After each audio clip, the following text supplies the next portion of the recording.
성령님이라는 그 영적인 존재하심에 대해서 우리는 잘 이해를 못합니다. 이해할 수도 없고요. 그렇기 때문에 우리가 그냥 단순하게 예수님이다, 하나님이다 하면은 그냥 알게 돼요. 하지만 성령님에 대해서는 잘 모르는 경우가 많이 있어요. 성령님에 대해서 우리가 어떻게 알아야 되는가, 이 성경을 근거로 우리가 알아야 되죠. 그래서 그런 부분을 좀 살펴보고자 하고요. 오늘 예수님께서는 이 성령님의 사역에 대해 말씀하고 계시거든요. 그래서 예수님께서는 내가 십자가를 지고 부활하시고 또한 하나님 보좌로 오르신다는 그 말씀을 하시면서 오히려 내가 떠나는 것이, 내가 가는 것이 유익하다, 너희에게 유익하다 이렇게 말씀하시면서 내가 또 가야지만 보혜사 성령께서 오신다라고도 말씀을 하십니다.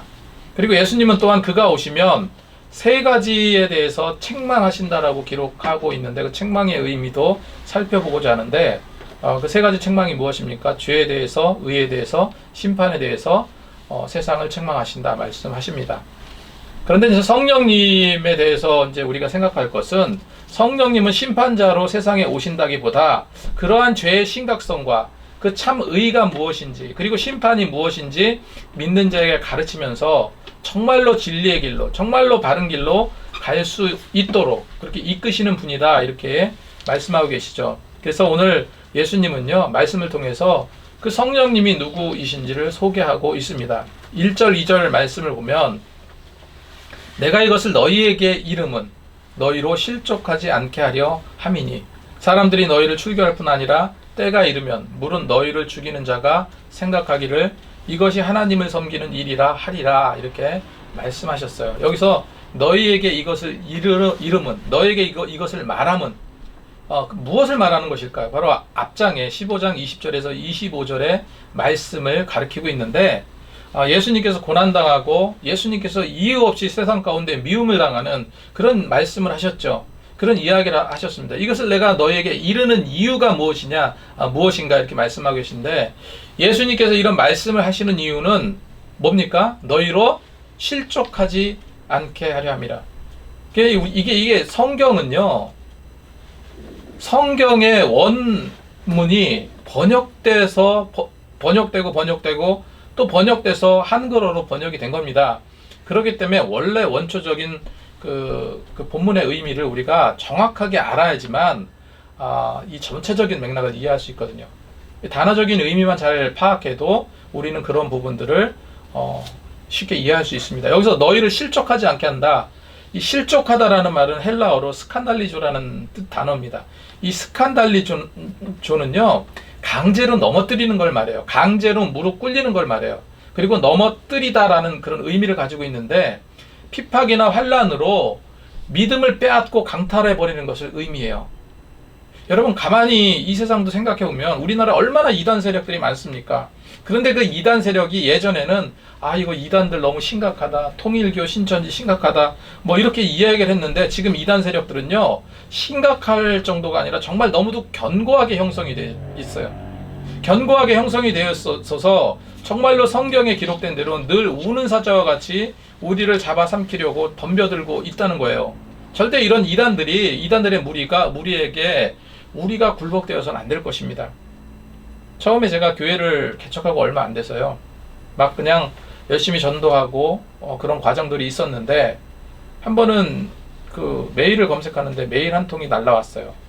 근데 그 메일의 내용이 뭐냐면은 저를 고발하겠다는 그 살짝 협박성 있는 그런 글이었습니다. 그런데 수신처를 봤더니 수신처가 뭐냐면 신천지였어요. 그 내용이 오래돼서 잘 기억은 안 나는데 신천지에서 보낸 거예요. 근데 자신을 비방했다는 거죠. 자신을 비방하고 그런 것을 또 인터넷에 올렸다는 그런 경고의 글이었습니다. 그런데 제가 가만히 아무리 생각해봐도 신천지에 대해서 비방한 적이 없거든요. 그리고 그런 글을 올린 적이 없는 것 같아요. 지운 내용도 그때 막 살펴봤는데 잘 모르겠습니다. 어쨌건 그런 그 편지가 한 통 날라왔던 적이 있어요. 처음에 이제 그런 일이 있어서 좀 당혹했는데 계속해서 지금도 마찬가지. 예전도 그렇지만 다른 이단들이요. 특히 이제 목회자들에게 그런 책자나 아니면은 홍보 문구들을 많이 보내요. 그래서 뭐라고 이야기합니다. 여러분들 속고 있습니다. 참 진리의 말씀은 이것입니다 하면서 전단 찌라시들이 많이 오거든요. 많이 왔었거든요. 주로 이제 신천지 같은 그런 이단들이 좀 많이 보내는데, 그리고 이단으로 심각한 무리를 일으킨 자들이 뭐 자신의 어떤 논리를, 자신의 이단성을 항변하겠다고 책을 보내오기도 합니다. 그래서 예전에 그 TV에서 막 그 방영이 돼서 그 어디요, 피진가 어디로 그 많은 누구죠? 게임에 빠진 성도들이 그쪽 가서 그냥 노가다를 하고 힘들게 묶여있는 그런, 그것 때문에 큰 문제가 됐는데, 그 이단이 책자를 만들어서 전국의 교회 목회자들에게 그걸 뿌렸던 것 같아요. 저한테도 왔습니다. 그렇게 해요. 그것뿐만 아니라 출판사도 마찬가지. 출판사도 이단적인 글을 써가지고 책으로 한번 출간해 보겠다는 그런 원고들을 보내기도 합니다. 어쨌건 중요한 것은 지금 이단 세력들이 너무 강해요. 그리고 이단 세력들은 어떻게 해서든지 자신의 논리로 세상을 설득해서 우리의 믿음을 깨트리려 해요. 우리의 믿음을 넘어뜨리려 합니다. 이 성경의 갈라디아 교회를 보면은 갈라디아 교회는 큰 문제가 없는 것 같아 보여요. 특히 바울이 있을 때는 특별히 커다란 문제가 없었습니다. 근데 막상 바울이 떠나자 교회를 넘어뜨리려는 그 세력들이 이 수면 위로 올라오기 시작을 합니다. 그 유대인들의 첩자, 유대인 율법주의자들이 그들이었죠. 그래서 사도 바울의 사도성을 정면적으로 부인하고 구원은 그냥 되는 게 아니다. 복음이 있어야 되지만 그것보다 중요한 것은 율법이고, 그리고 다 할례를 받아야 된다. 할례 받지 못하면 구원받지 못한다. 이런 논리로 이 복음 아래에 있는 성도들을 현혹하였다는 거예요. 당시에도 이처럼 진리의 길로 나가지 못하게 실족하게 하는 이들이 너무 많았다는 거예요. 주님께서 실족치 않게 하기 위해서 이런 말씀을 말씀하고 계시죠. 그래서 지금 우리의 신앙을 말한다면은 정말로 예수님의 십자가와 부활의 신앙이 내 신앙의 중심에 서지 않는다면은 우리는 스스로 어떻게 됩니까? 실족해 넘어질 수밖에 없는 거예요. 그래서 더 큰 믿음으로 구하는 것이 중요하지만 이 믿음을 이단 세력들에게서 이 믿음을 지키는 것이 굉장히 중요합니다. 2절 말씀에 사람들이 너희를 출교할 뿐만 아니라 때가 이르면 물은 너희를 죽이는 자가 생각하기를 이것이 하나님을 섬기는 일이라 하리라. 한 가지 여기서 또 기억해야 될 부분이 뭐냐면요, 출교라는 이런 그 단어입니다. 유대인들은 신앙 공동체, 유대 공동체입니다. 이들에게서 출교는요 사형 선고랑 똑같습니다. 단순히 어디로 이제 집단 자기 모이는 공동체에서 쫓겨나는 것만 의미하지 않아요. 아까도 말씀드렸지만 유대인들은 신앙 공동체예요. 하나님 중심의 삶을 살았던 자들인데, 그런데 단순히 어디 밖으로 쫓겨나는 것을 의미하는 것이 아니라 하나님의 백성에게서 제외된다는 것을 의미합니다. 그래서 출교당한다는 거, 이거는 굉장히 심각한 문제예요. 그래서 예수를 믿는다는 것은 당시에 신앙과 예수를 배척하는 유대교회의 긴장관계는요, 제자들이 현실적으로 직면해 있었던 그런 문제예요. 출교당할까 모르는 두려움, 이런 것들이 있었다는 거예요. 그래서 출교는 종교적으로 쫓겨나는 것을 의미하지만 쫓겨나는 것만 의미하지 않고요, 당시 그 시대적인 문화, 교육, 경제 이외에 사소한 마을의 공고문이나 또 시장의 그 모든 정보들로부터 분리되는 그런 현실적인 고통이었다는 거죠. 그래서 유대 공동체는 당시에 굉장히 중요했습니다. 실제로 유대 지도자들은요, 이 급속히 성장하는 기독교 세력들을 억제하기 위해서 유대 기독교인들을 어떻게 합니까? 나중에 출교를 하죠. 회당으로부터 내쫓김을 당하게 합니다.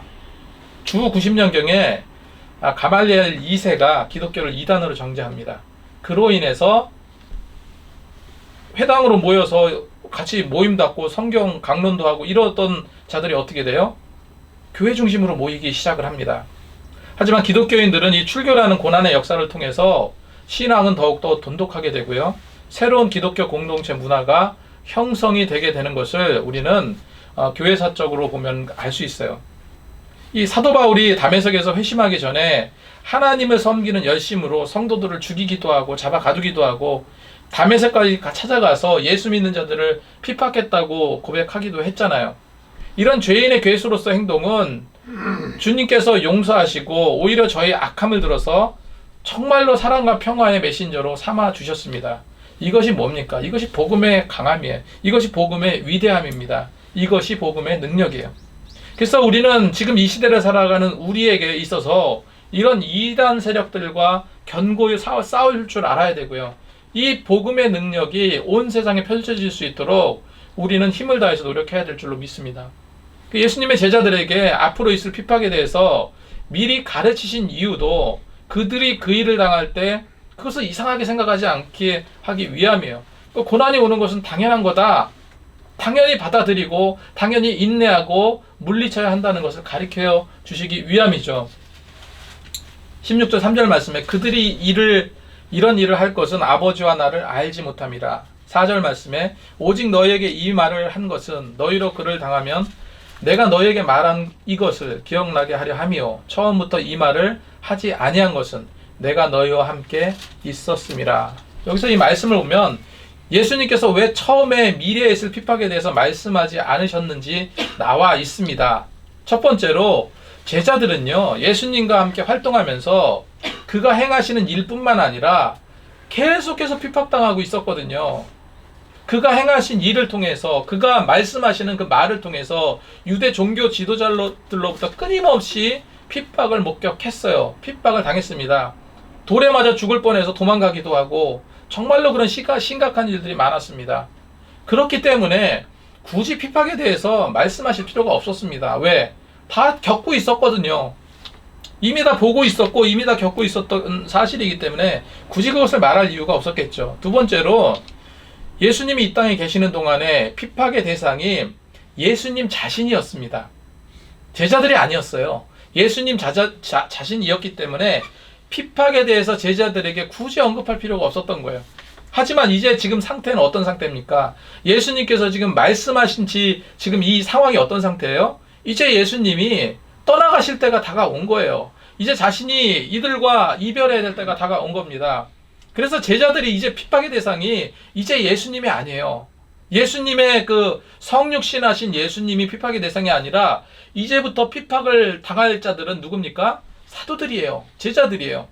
세상 가운데 핍박의 대상이 될 것을 예수님께서는 아셨던 겁니다. 그래서 이제는 내가 떠나간 이후로 제자들에게 이런 핍박의 대상이 이제는 너희들이 될 것이라는 것을 알리실 필요가 있었던 겁니다. 6절 말씀에 지금 내가 나를 보내신 이에게로 가는데 너희 중에 나더러 어디로 가는지 묻는 자가 없고 도리어 내가 이 말을 함으로 너희 마음에 근심이 가득하였도다. 왜 근심이 가득했는지는 전에 말씀드렸습니다. 충분하게 이해하셨을 줄로 믿어요.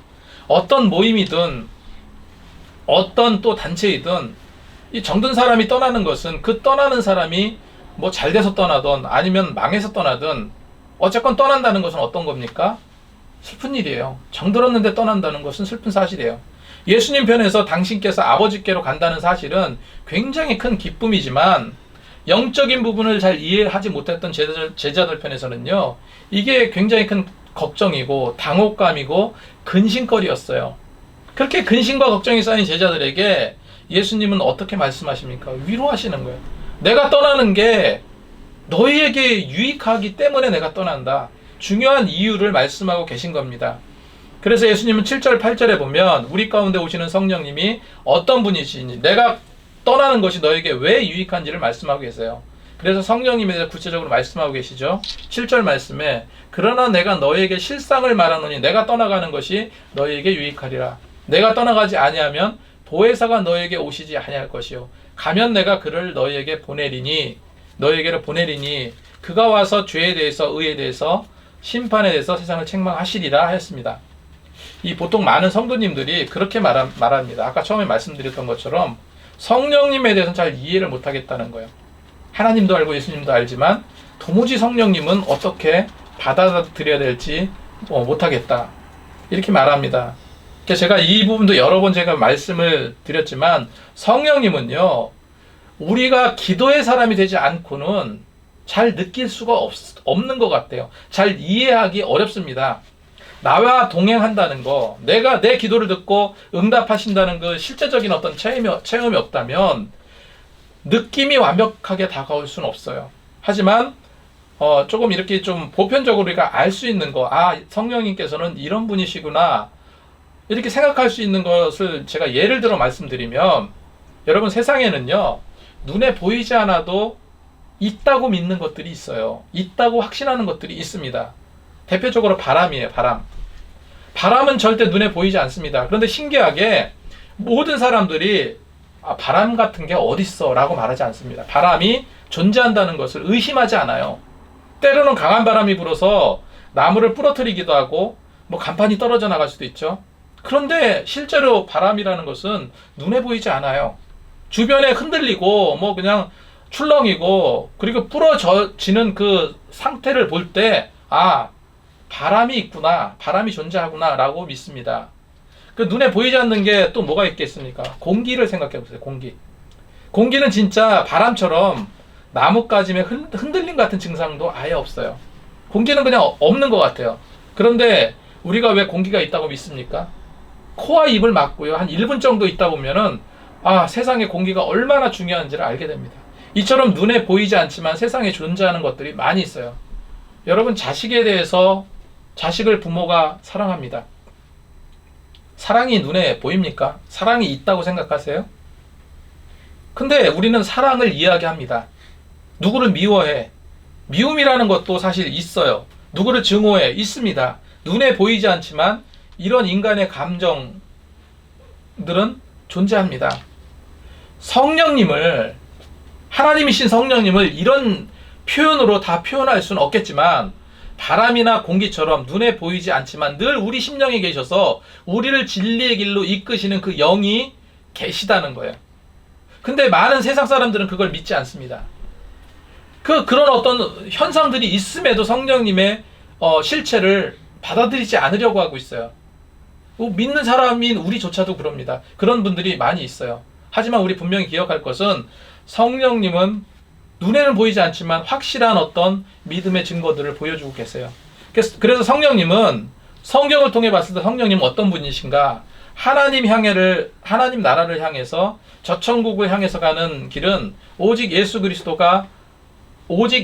그리스도라는 한 길로 가야 하는데 여러 갈래 엉뚱한 길이 여기저기 있어서 우리를 굴복시키고 넘어뜨리려고 하지만 성령님께서 그리스도의 영생의 길로 그 한 길로 이끌어 주시고 우리를 그쪽에 집중하게 만드신다는 겁니다. 그리고 성령님께서 세상에 오면 물론이요, 지금 예수님께서 진리의 성령이 오신다, 보혜사 성령이 오신다 했지만 성령님께서 이 세상에 안 계셨던 적이 없어요. 그냥 진리의 성령이 오신다는 것은 기존의 성령님께서 세상에 계시지 않기 때문에 이제 새로운 영이 오신다는 그런 의미가 아닙니다. 그만큼 성령님께서 오신다는 것은 그만큼 강력한 역사하심으로 하나님의 나라를 세워가실 그 하나님의 어떤 실존하시는 영이 더 강력하게 역사하시는 그 때가 온다는 그런 의미로 우리가 받아들여야 돼요. 그 보혜사 성령님께서 세상에 오시면 세 가지를 우리에게 깨닫게 하신다. 성경에는 책망하신다라고 말씀하고 계신데 깨닫게 하실 것을 말씀하고 계십니다. 이거를 우리가 잘 기억해야 돼요. 어떤 부분에 대해서 깨닫게 하신다고 그랬습니까? 죄에 대해서, 의에 대해서, 심판에 대해서. 여기서 책망하신다는 말은요, 책망하신다는 의미는 엘렌크세이라는 단어입니다. 사도행전 2장 36절 37절에 베드로가 대중을 향해서 설교를 할 때 청중들의 마음이 어땠습니까? 마음이 찔렸다고 성경은 기록하고 있어요. 마음이 찔렸다고. 너희가 예수를 죽였어. 너희가 예수를 십자가에 못 박게 했어. 하면서 그때 많은 그 설교를 듣던 많은 사람들이 어떻게 합니까? 가슴을 치면서 마음의 찔림을 얻었다. 거기서 쓰였던 단어가 엘렌크세이입니다. 여기서 책망하신다는 건요, 깨닫게 하시는 거예요. 죄에 대해서 깨닫게 하시는 걸 뜻해요. 그러니까 죄에 대해서 깨닫게 하시고 의에 대해서 깨닫게 하시고 심판에 대해서 깨닫게 하시는 것을 의미합니다. 원래는 이게 이쪽인 것 같은데 그게 아니고 이거야 라고 정확하게 깨달음을 주시는 걸 말합니다. 그리고 죄는 예수 믿지 않는 것 자체가 죄라는 것을 말씀하고 있어요. 16절 9절 말씀에 죄에 대하여 함은 그들이 나를 믿지 아니하며, 이 죄라는 것은 하마르티아라는 단어인데 이건 빗나가는 걸 말합니다. 악행, 위법 등을 말해요. 그런 의미를 갖고 있지만 원래 이 죄라는 것은 우리가 이제 활을 쐈을 때 그 활이 정중앙에 딱 맞아야 되는데 그 정중앙에 맞지 않고 빗나가는 거를 가리켜요. 그랬을 때 죄다라는 의미로 그 이해를 할 수 있습니다. 여기서 죄는 예수님에 대한 불신앙을 말하고 있죠. 10절 말씀에 의에 대하여라 함은 내가 아버지께로 가니 너희가 다시 나를 보지 못함이요.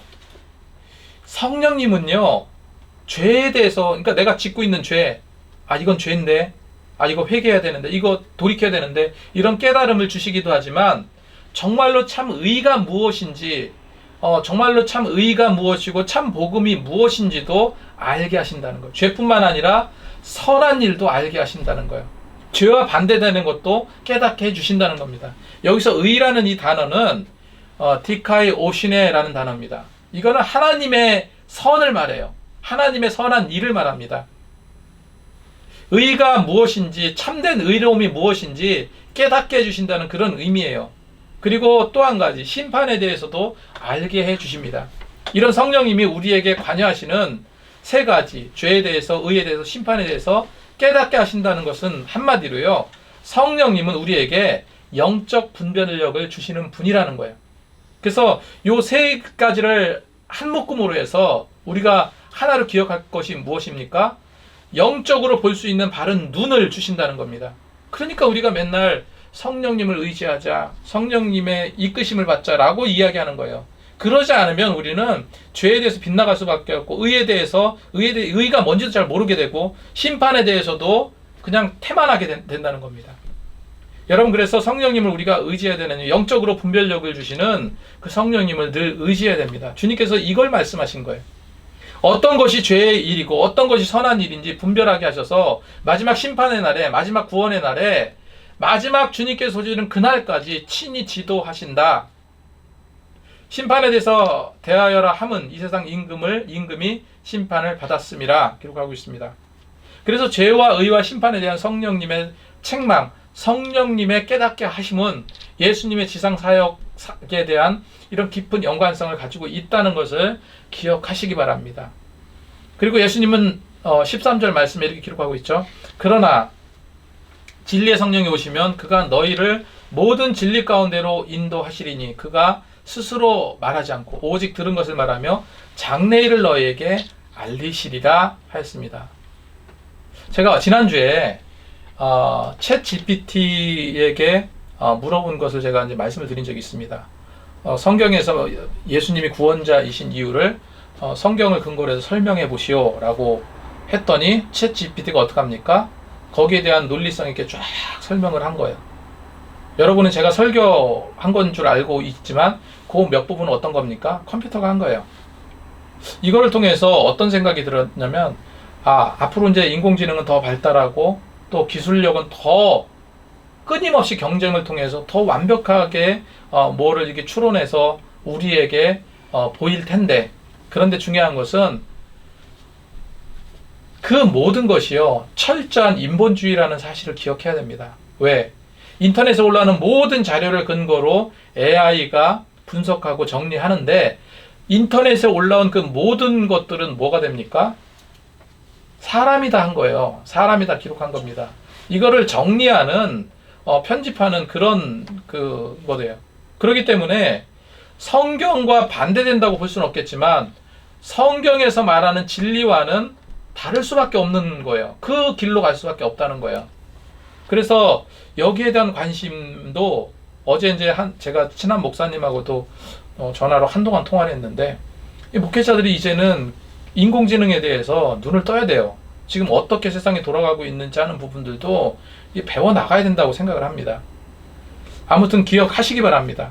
그래서 이런 시대적 상황에서 성령님께서는 이런 길이 인본주의적인 길이고 이런 부분이 신본주의적인 길이야 하면서 정말로 제대로 성령님께서 우리를 이끌어 가신다는 겁니다. 그리고 성령님은 그가 자의로 말씀하시지 아니하고 오직 하나님의 계획하에 장래의 모든 일을 우리에게 알리신다라고 기록하고 있습니다. 여러분, 이런 거를 기억하시기 바랍니다. 성경의 모든 것은 다 중요하지만 특별히 예수님께서 직접적으로 하신 말씀은 더 중요하죠. 성령님에 대해서 예수님은 오늘 이렇게 말씀하신 겁니다. 그래서 성령님은 늘 우리 곁에 계시고 우리를 늘 이끄시는 분이기 때문에 우리가 늘 성령님을 의지하고 그 이끄심을 경험하면서, 교회도 마찬가지입니다. 교회도 성령께서 이끌어 가시지 않으면은 그냥 세상의 집단이에요. 세상의 사교 집단에 불과합니다. 그러나 성령님께서 진리로 교회를 이끌어 가신다면은 그것이 진정한 교회의 본 모습입니다. 아무튼 이런 사실을 우리가 기억하면서 하루하루를 정말로 성령님의 이끄심을 경험하면서 믿음으로 승리하며 사시는 저와 여러분이 되시기 바랍니다. 기도하겠습니다.